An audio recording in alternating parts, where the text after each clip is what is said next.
Comme au mois de juillet dernier, pour les 24 premiers jeunes, c'est au Palais national que le président de la République a reçu cette nouvelle cohorte d'une dizaine de jeunes cadres venus des services centraux du ministère des Affaires étrangères. L'objectif étant le même, rééquilibrer, redynamiser, rajeunir et mettre la compétence au cœur de l'intégration de la diplomatie haïtienne.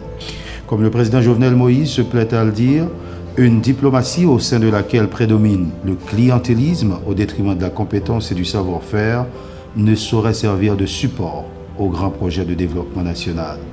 Fer de lance de cette nouvelle réforme de la diplomatie, la compétence, comme le témoigne John Woosley Morissette, lauréat du concours parmi les 10 jeunes sélectionnés. Ce groupe de 10 auquel j'ai la fierté de faire partie montre que cette initiative tend à être institutionnalisée. Mesdames et messieurs, rêve l'endémie pas de suspendre nous journée. Rêve la jeunesse là, pas de jambes peignées, il pas de serrer dans tiroir. Il présent dans nous chaque kichita là. Mais l'état d'école dans tout raccoin en d'un pays. Une sélection cette fois beaucoup plus rugueuse que la première. Culture générale, diplomatie, relations internationales, géopolitique, langue pour la partie écrite, puis un grand oral pour départager les candidats. Il leur a fallu des nuits d'insomnie et des journées de plus de 24 heures pour se hisser au niveau du concours.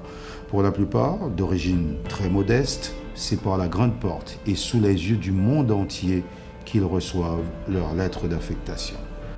Olivier Terralus, Stéphanie Rosier Naomi,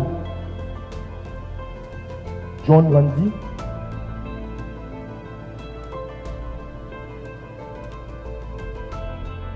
Depuis son accession au poste de ministre des Affaires étrangères de ce gouvernement, il y a plus d'un an, le docteur Claude Joseph a voulu insuffler une nouvelle dynamique au sein de la diplomatie, avec l'espoir de la pérenniser au-delà de son propre parcours comme titulaire du MAE.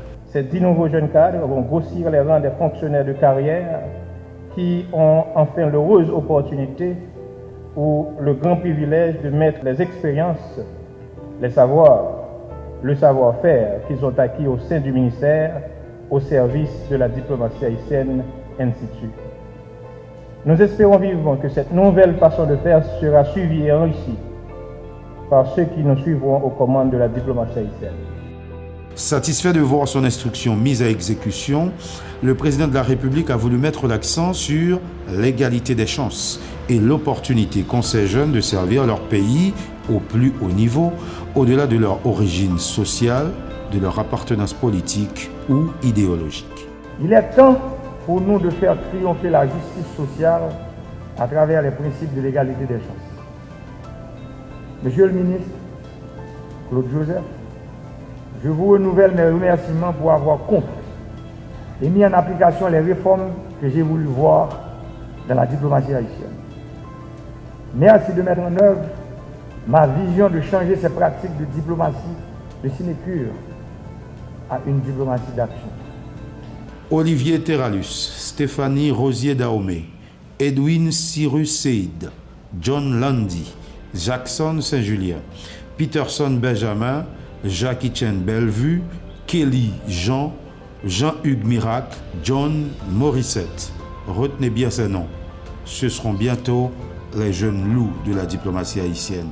Ils iront pour la plupart en Amérique centrale et du Sud, à Bruxelles et à Genève pour faire leurs armes et servir leur pays.